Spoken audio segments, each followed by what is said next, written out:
Hey guys, today's video is going to be a weekly recap.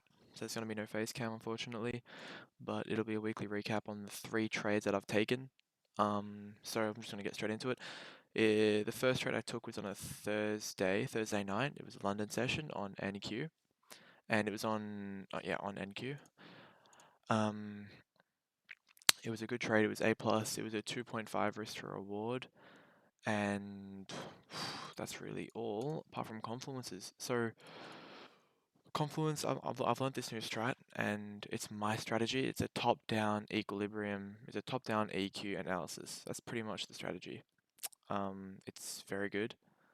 It works really well in backtesting, and this is the first week of me using it in the real market. Before I move forward, I will say that next week on Tuesday, I'll be getting, or Wednesday, Tuesday or Wednesday, I'll be getting a live account. Getting a live account going, so I will be putting a couple grand in there, and then yeah, like I've said in previous videos, I'm just going to keep buying crypto. Yeah, it is risky putting money in a live account because I feel like I'd be making more money off crypto for now because I'll be risking really low on the live account. But yeah, I don't really like trading fake or like no money. I like even just putting $20 on or whatever, which is what I'll do. So yeah, I'm just gonna do that, and we'll see how we go. See if we can, be profitable on the live account, and then get into funded accounts again and risk more on the live account. So yeah, I'm looking forward to the future. So daily time frame on NQ, we're bullish. We're really bullish. That's all that needs to be said. We do have unmitigated fair value gaps to the downside that we might want to retrace to, but can't really assume that we've held bullish structure. And the 4 hours very bullish, so the 4 hours really bullish. We were inside of this 4-hour bullish fair value gap right there, and we also had this here. So we were in a very good buying zone. Although there was resistance here, so we had resistance. We broke the resistance. We've come down and we've respected it while respecting the 4-hour. So this is really good. This is a really good setup. Yep. So 4-hour, we have this resistance here, which is really strong. What is it? Supply? No, fuck, it's demand. I always forget. I don't really use supply and demand. I use buyers and sellers, but I can't in this case. It's just resistance. 1 hour time frame. We're in this bullish 1 hour fair value gap that doesn't mean anything to me, to be honest. But it's great how we're holding it. You can see we're holding it. We're holding this resistance here, and yeah, that was it. And now I'm looking for longs towards these highs. So we're bullish on the daily, bullish on the 4-hour. 4-hour, we're in a bullish 4-hour fair value gap. We've got this resistance down here. It's perfect. It's A plus. All I'm looking for is a 1-hour equilibrium. So we had this little move up, and then we came down. We hit equilibrium of this move. Something that I've learned through backtesting is if the 4-hour and daily are looking really good, the 1-hour EQ can be cheap, like a cheap EQ. I wouldn't say this is a cheap EQ. There's definitely worse equilibriums out there. Like I'm saying, I could say this is equilibrium. I ain't even gonna lie. Like these two candlesticks, you could say coming down and then EQ. That's kind of what I mean by a cheap EQ. Like just a really poor equilibrium of the 1-hour still works really well because I trade with the trend. So yeah, 1-hour EQ got hit. Stop loss at the low, which is right there. The most frequent 1-hour low, the most recent 1-hour low, and then TPs is just liquidity. We're at all-time highs, so it's very hard to target, stuff over here, because there is nothing over here. So I just went for all-time highs, which was here. Not that it's high resistance liquidity, it's kind of just 1-hour highs. And then these here.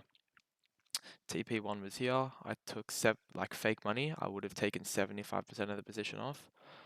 And then I would have taken the other 25% off here.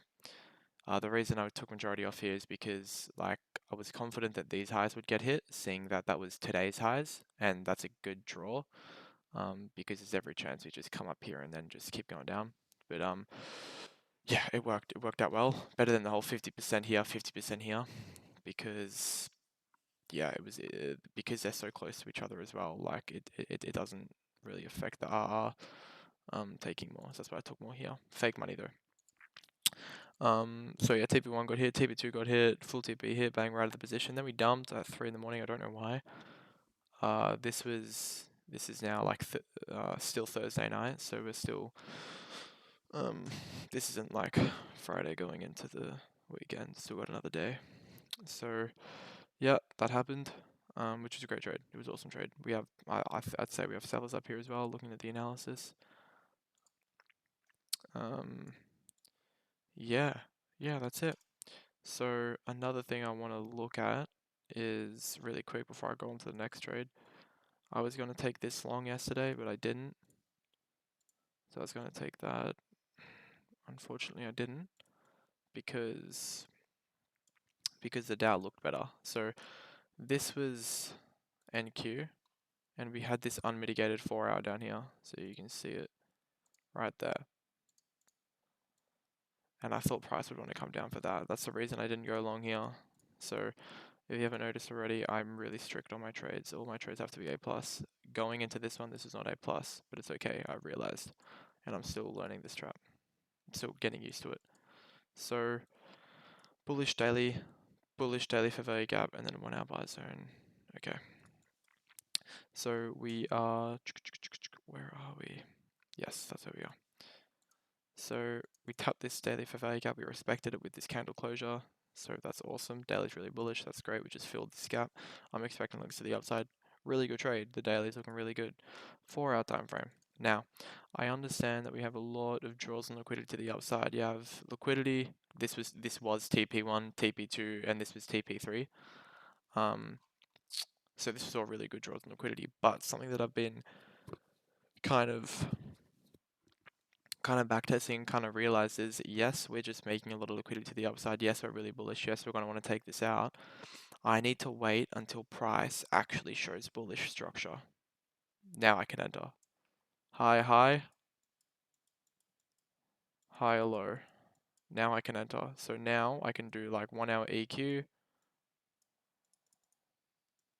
Bang. If you get that. So like we've turned bullish in the high time frame. We've come down. We're now looking for legs more up. We're looking for more longs. 1 hour EQ, come down, equilibrium, bang. That's pretty much like the trade idea going forward, the trade setups going forward. But I kind of just forgot, and I thought I was really confident in this. So no matter what, with the draws and liquidity to the upside, you have to be bullish on the 4-hour and daily, or bearish on the 4-hour daily. The 1 hour doesn't matter. So because you're bearish on the 4-hour, that's why this trade didn't play out. You can see lower lows, lower highs. So I shouldn't have taken it. I was confident though because we had this 4-hour buy zone, so we had lots of buyers down here. This is strong. I mean, this is really holding. I got stopped out, but we are still holding. So 1, 2, oh, really, you could say 1, 2, 3, 4, 5, 6, 7. 7 times this zone's been tested and we've been respecting it. So I can only assume that we are going to continue to respect it, and bang, we'll go up eventually, which might happen now, might happen later. But I have to wait until I'm proven correct. So what I should have done is, I don't know if I'm jumping around here, but what I should have done is waited for this high to get taken, because this is a 4-hour high, come down, and then I can look for longs. Literally 1 hour EQ, bop, come back down, test equilibrium, limit order, enter, bang. Pretty much that's what we want to see. But instead I just entered. I was overconfident. So I entered off of, hold up, this is wrong. Entered off of, no, this is right. Yep. So we shot up here. We've then got equilibrium of the range. Come back down, bang, entered here, limit order, which is all limit orders. NQ trade was also limit order. And we got stopped out. Stop loss was just at that low. I actually got stopped out on this candlestick. Yeah, you can see that we wicked it right there. But it's all good. We live and we learn. So hopefully we can be right. This is all fake money, so I'd be stoked if we come up. But something that I was back testing that just worked a lot better. Didn't work and worked. It didn't work when I'd be going along in this scenario, because the 4-hour is trending down. The 4-hour's bearish. The 4-hour needs to be bullish. It can't be can't be bearish. So even though we've got all this liquidity that I know is going to want to get taken, I know the Dow is freaking delayed. Like NQ's in all-time highs. The Dow's not in all-time highs. The Dow's want to hit all-time highs. It's going to want to. It's like an S&T almost. But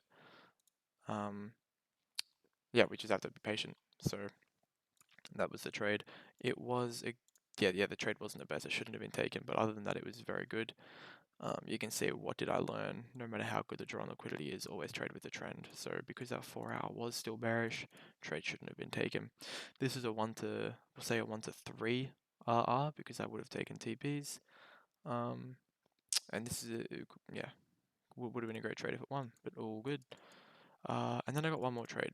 So the other trade is on Apple. So I'm getting into stocks, been looking into it a little bit, and yeah, I'll show you the trade. So pretty much with the stocks, I didn't know this, they're only open New York session, so you get a lot less trades out of them. Pretty much we have the daily bullish here, as you can tell, TP1, TP2, TP3, so 1, 2, 3. Daily's bullish, 4-hour time frame. We hit, so we hit equilibrium of this 4-hour move here, as you can see, this one. So EQ is hit.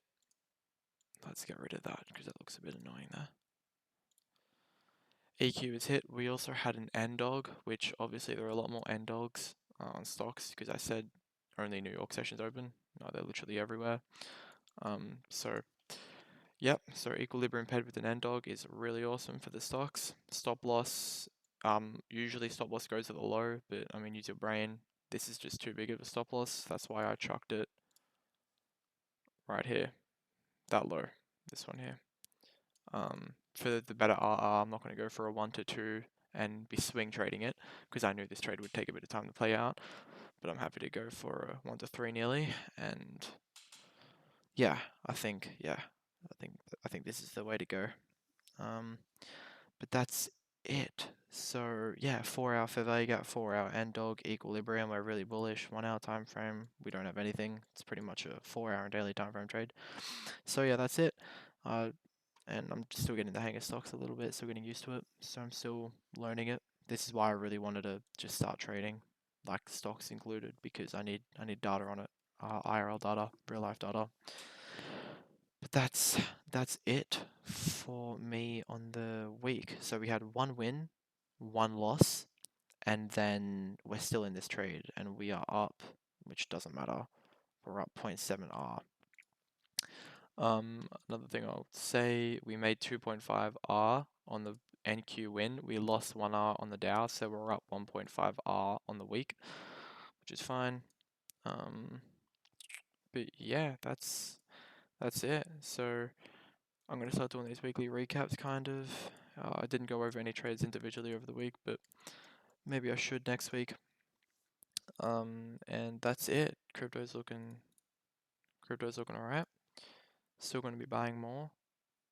And yeah, that's really it, guys. So I hope you enjoyed the video. Please like and subscribe, and have a good day. See you later.